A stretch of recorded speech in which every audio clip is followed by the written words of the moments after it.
Welcome to ZKast, everyone. I'm Zscaler from ZK Research, and I'm in the Zscaler suite at RSA2025 in San Francisco. I'm with Deepen Desai, Chief Security Officer at Zscaler. Deepen, it's been a while since we talked. How you been doing? Doing great. Enjoying the show over here. Yeah, this is always a great week, right? It's all cyber, everything. Now we're going to talk phishing. Zscaler recently dropped its annual phishing report, and I've been wanting to talk about this because it's phishing's kind of a fascinating topic because it's an old one, Yeah. never goes away, but it is going through some changes, right? Because of AI and things. But talk first about the findings of the phishing report. What are some of the key findings and takeaways? Yeah, no, I love the term you use. Like phishing is kind of having a rebirth right now. So some of the key findings that we saw, the overall volume globally went down by 20%. And I'm not surprised. My team was not surprised because we're definitely seeing a shift from quantity to quality, where threat actors are leveraging AI to craft targeted emails, bringing in that context around what's going on at that time to make it very, very believable for the victim. Yeah. And the chance of someone clicking on those emails with link is much higher than the traditional way of spamming, hundreds, if not thousands of users at once and expecting, only if 3 of them click it, I will be fine. So that shift is definitely one of the reasons why we're seeing the volume go down. And then there were a couple other changes that were done by the email providers as well that contributed to the drop. Yeah, well, it seems like a lot of companies historically have tried to fight phishing with good user training. And it seems that the quality of phishing today, I don't think you knew that, right? You're absolutely right. In fact, I don't know which vendor did this in one of the recent conferences, but it is very hard for humans to identify an email generated by AI, which is a phishing email versus the regular one, or even a video, or even a voice generated by AI versus the legitimate one. So I would still say security awareness training is important because you could tighten the process around it. The example that comes to my mind is the whole IT help desk Yes. playbook, right? Where they were calling, saying, I'm your employee, my phone, help me reset my password. The initial playbook was they will do certain validation with the employee and then they will do it.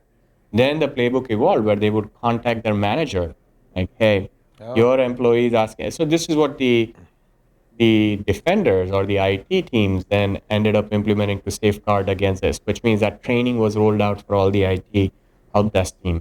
Then threat actor further evolved their tactics, how to get around that. And we saw actually 2 to 3 different variations of this IT help desk campaign where if one side changes their playbook, the other side changes their playbook, but there is significant use of automation. I call this hybrid approach as well, where they're bringing in this voice or video in combination with the traditional links that are being pushed via email or messages. Yeah.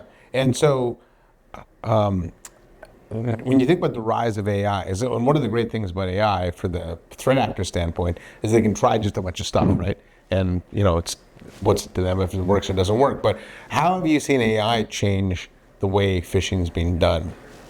Yeah, so look, AI, as I mentioned earlier, how threat actors are leveraging and making it more effective. An example that I would give is where a company got targeted during their appraisal cycle. So they're able to bring in that context and then they would send out a CEO equity grant to the employees. Or if there is a mergers and acquisition activity going on, or if there's other news about that company itself getting acquired, right? And they will bring in that context, target very specific group of people and send them a phishing link. So they are leveraging this to target very specific group of users, and then the chance of them clicking through is very, very successful. So that brings to the second half. User awareness training is still important. I wouldn't stop that, but you need to start leveraging AI in your defenses as well. This is where having a platform that is leveraging AI to perform phishing detection. So I'll give you an example of how we're doing it. We're basically This is a little bit of fight fire with fire, right? So fight AI with AI. very well said. Yes, fight AI with AI. So this is where we will leverage both traditional models as well as generative AI to come up with detections for pages that look very similar to several hundred brands that the threat actors often go after when they're trying to steal credentials, identity. And that results in really good efficacy uplift in the detection mechanism as well.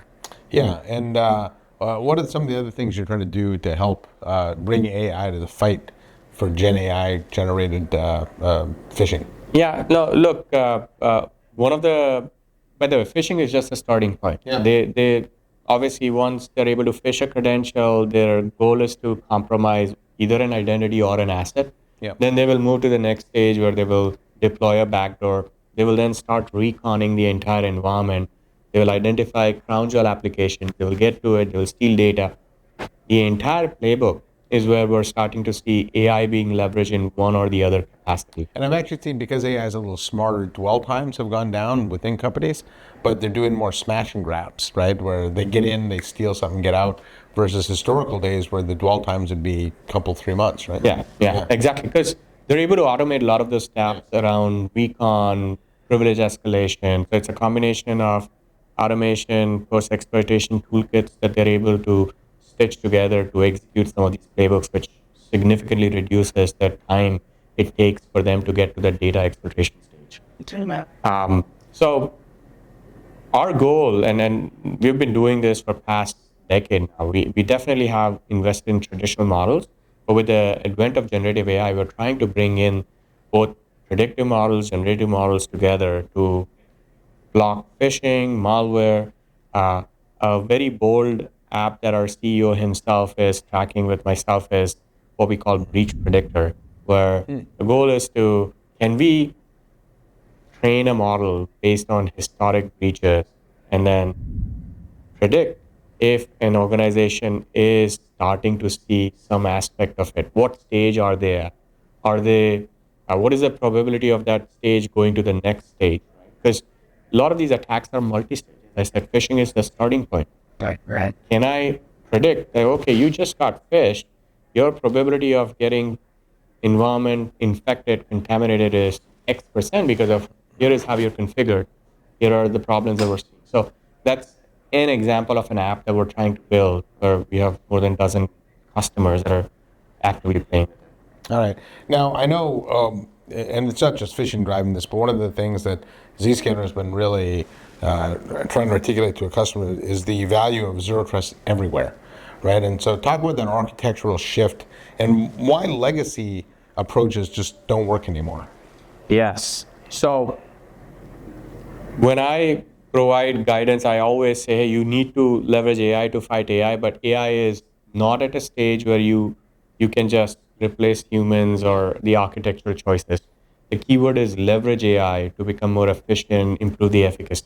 That's where zero trust is the absolute important thing that is required for all organizations to prioritize, because it is reducing the complexity, simplifying the network, and making sure you're not bringing the users on the same network as the application, which significantly contains that blast radius, even if an asset and identity is compromised. I think people historically have thought about zero trust as a VPN replacement. In fact, that's how Zscaler got its start, but it's much broader than that, right? It's much broader than that. It absolutely gets rid of VPN, but then it also gets rid of a lot of the east-west stuff that you deploy on-prem. In fact, if you think about a lot of the big breaches we've had over the years, if they had been running zero trust, the impact of those breaches would have been significantly less, right? Yeah, absolutely. Yeah, because lateral propagation is the biggest factor. It's the difference between a point incident and an entire environment going down.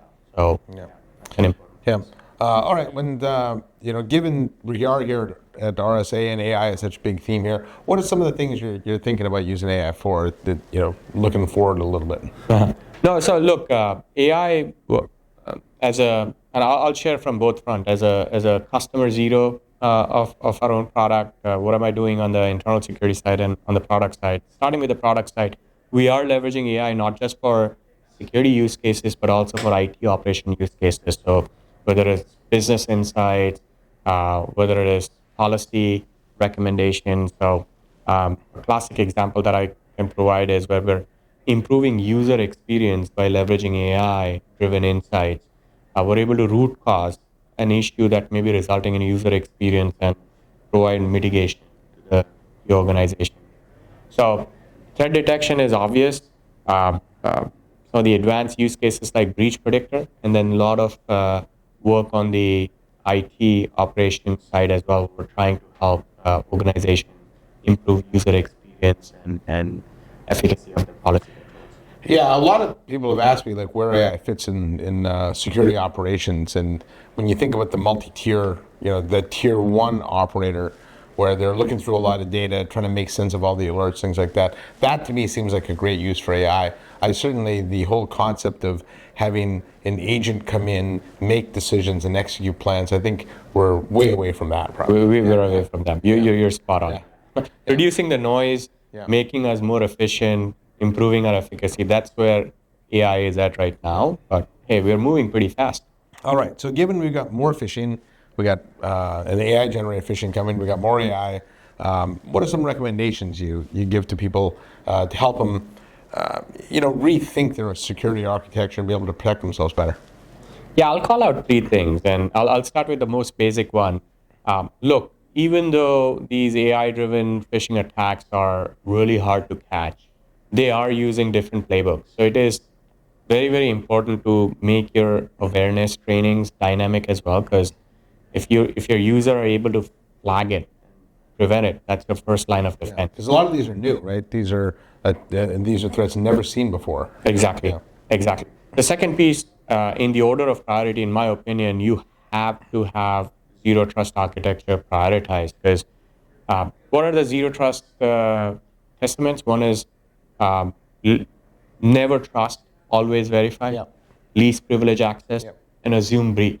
So you have to assume that one of the user is going to make mistake, something will get compromised. That's where having a true zero trust architecture, you're able to, A, you have a good chance of preventing that first compromise, but B, if that compromise happens, you're able to contain that blast radius using user to app segmentation, advanced things like deception, app protection. And then the third piece is investing on a platform that is enabling you to use AI to fight AI. So AI to fight AI is not just from detection perspective, but also helping you uplift your control posture in all your investment. That's an important piece as well. All right, Deepen, well, I appreciate the update. I'm going to go pay some tolls now. I think I just got a text message telling me to do that. So on behalf of Deepen Desai from RSA2025, I'm Zscaler from ZK Reaches. Thanks for watching. Hit the subscribe button. I'll see you next time on the next episode of ZKast.